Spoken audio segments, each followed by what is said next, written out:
Now, with more clarity, this is WURD Radio, 96.1 FM and 900 AM WURD Philadelphia. Streaming live at wordradio.com. You're listening to The Source, an eclectic arrangement of diverse, powerful voices tackling the issues that affect us all. So let's get started with The Source. And a very good morning to you. Welcome to The Source. I'm Tiffany Bacon. Thank you so much for joining me on this awesome Friday. Believe it or not, it is Memorial Day weekend. It doesn't really feel like it. It does and it doesn't. Like, I long for barbecues and gatherings and going to the beach. Even though some beaches will be open, I shall not be there.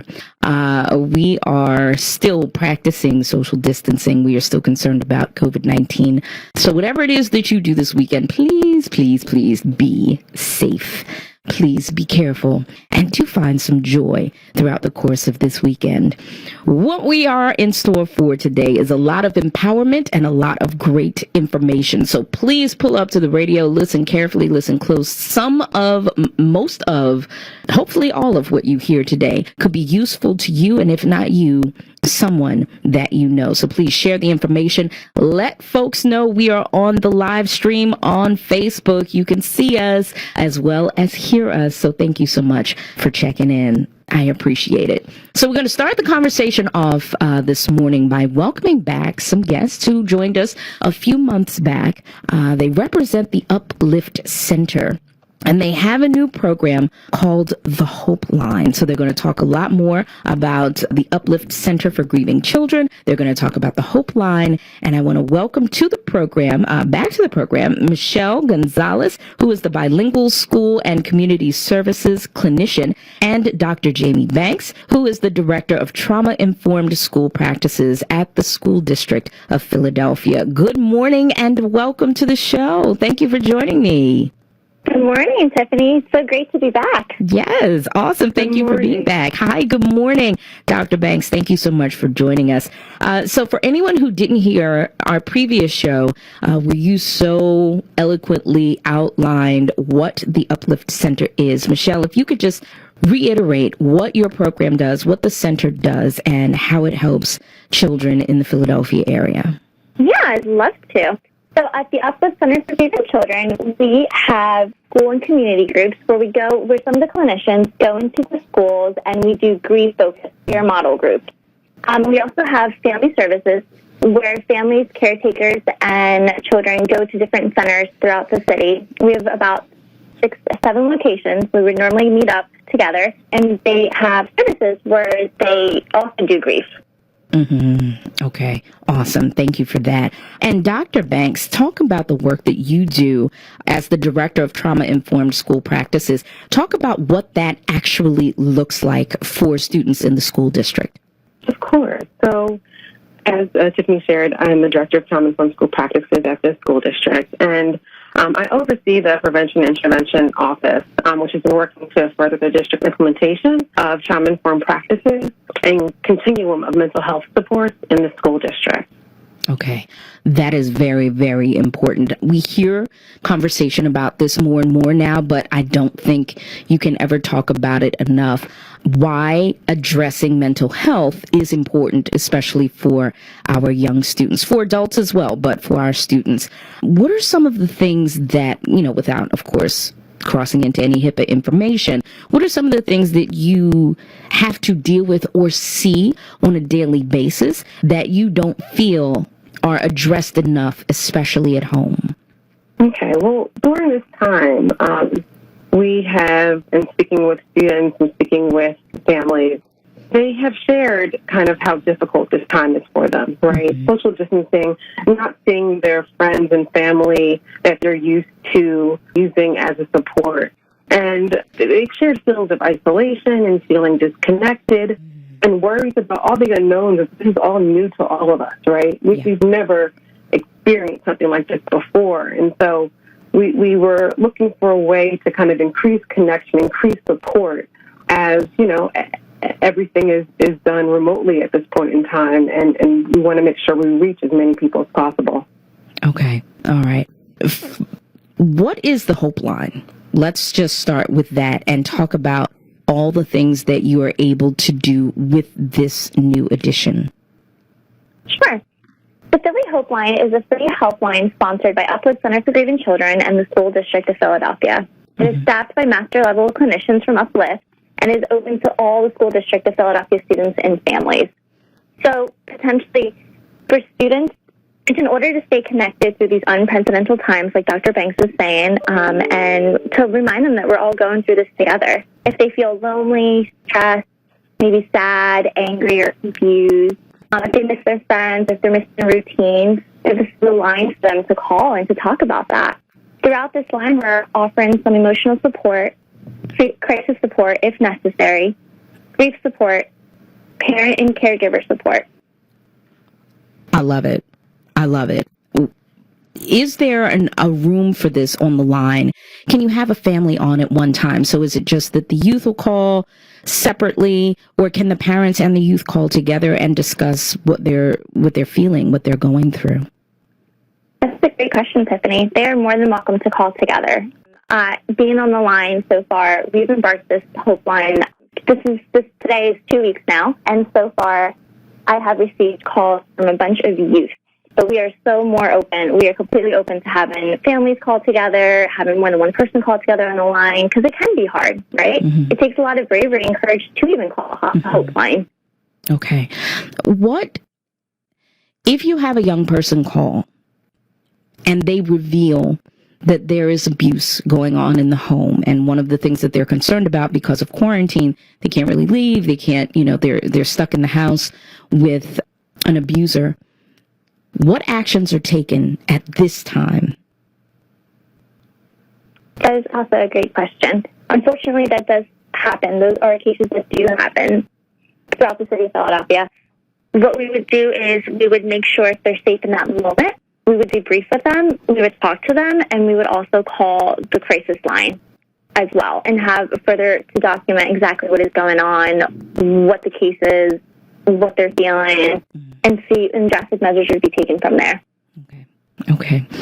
And I want to add to that, like the great thing about the line is prior to the line going live is that we reached out to our partners at CBH as well as DBH and other city partners to kind of talk about, okay, during these type of significant incidents that may arise from the calls, how can we all collaborate to help to make sure that we're connecting families to exactly who they need to be connected to and make sure that everyone's already aware that this service is going on. So thank goodness for our partners that we're able to try to make a smooth transition as possible to get the assistance needed. Oh, that's awesome. That's awesome. Yeah, I was going to ask about that because so many things can come up, and I think it's great that this resource is available, but because this resource is available, so many things can arise, and how you all are going to handle it is really important to know. For any parents who call or caregivers who call who are really, really stressed out because they're like, I'm not a teacher. I really do not know how to fully support my child with homeschooling right now, and I'm stressed out about it. What resources are available for the adults and the caregivers? And that's for Dr. Banks or Michelle. I would say first. I should have been specific. I'm so sorry. That's okay. Michelle, you can speak on it more. But, first, just understanding that is real, and those feelings are validated. The frustration, the confusion, if this is not my lane, I think Michelle can speak more on it, but first it's validating those feelings, and those feelings are natural given the situation. Okay. And Michelle? To speak more on what Dr. Banks just had shared, it is real, all these feelings that are going on and all these parents and caretakers trying to take on more than one role at a time, and knowing how difficult it can be and how stressful it can be, and just being able to maintain, because all boundaries are being crossed now. What is it like to be just mom now, let alone what's it like to expect from my child as a teacher or as a substitute, as most mothers have been calling themselves. I'm not the teacher, I'm the substitute teacher, to still honor the teachers, And what we've done for Uplift, my colleagues and I, we've been working on coming up with a bunch of tip sheets. The training coordinator, Catherine, she's been making up some some training videos for caretakers, for teachers, for counselors. We all have them posted on our website on Uplift, and if everybody is more than welcome to go on and just do some reading, do some videos, just to check in to see what exactly can I do, what's working, what's not working, what are some ways to cope with this. And again, to remind them they're not alone in this. Oh, that's important. Hey, we have a few minutes with our guests. If you have any questions, this would be a great time to call 215-634-8065. I want to change the focus just to you ladies for a second. With all this that you are offering, that you're providing, which is an awesome service, what are you doing for yourself during this time? And I'll start with Dr. Banks. That is a great question, and my team, I say that to them on a regular basis, that we all have to be taking care of ourselves during this time. And so, I try to definitely disconnect when I can and spend time with my kids and family outside, in our yard, and just try to enjoy those moments. And those moments make me feel so much less stressed and try to, center myself. Yeah. That's great. How about you, Michelle? I have been just when I've been closing my computer, I've been kind of disconnecting from my phone and just being able to take my walks and my runs and to also sit outside with my sister and just to relax and just laugh and just play cards or just something that's easy. Yeah. Something that's just so easy that doesn't take a lot of brain process to think about. Right. I feel like that's how I've been distressing away. I've been taking it easy.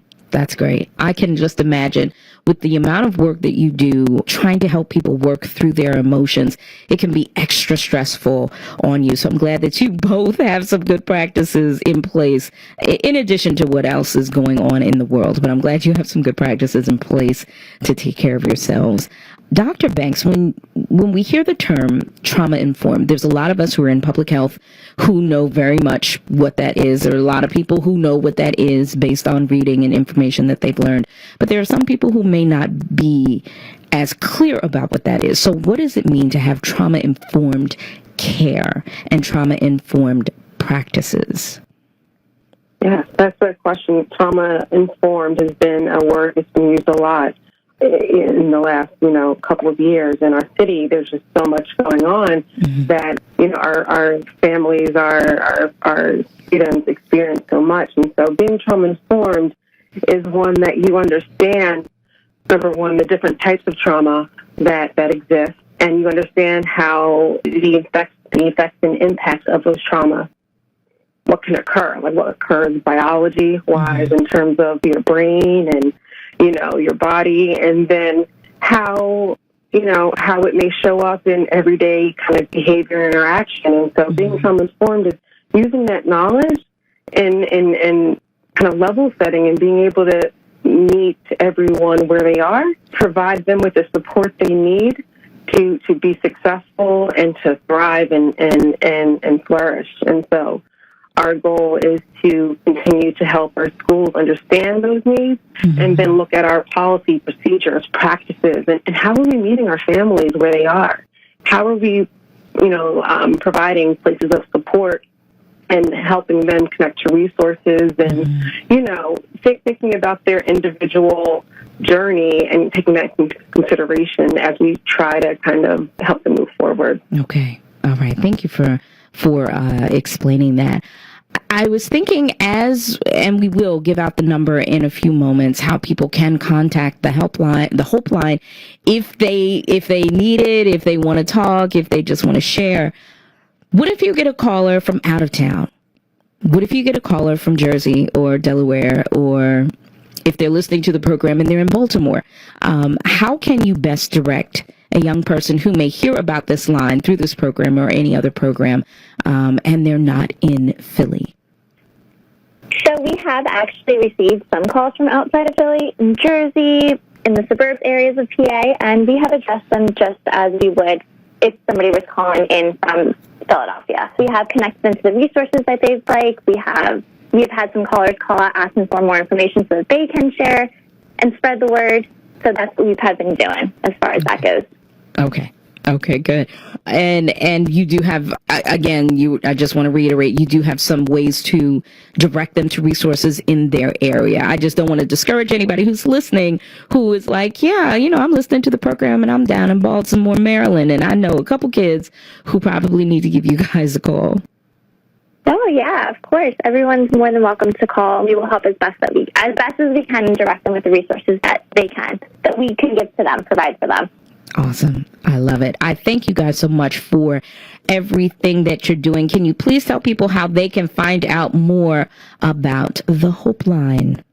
Sure.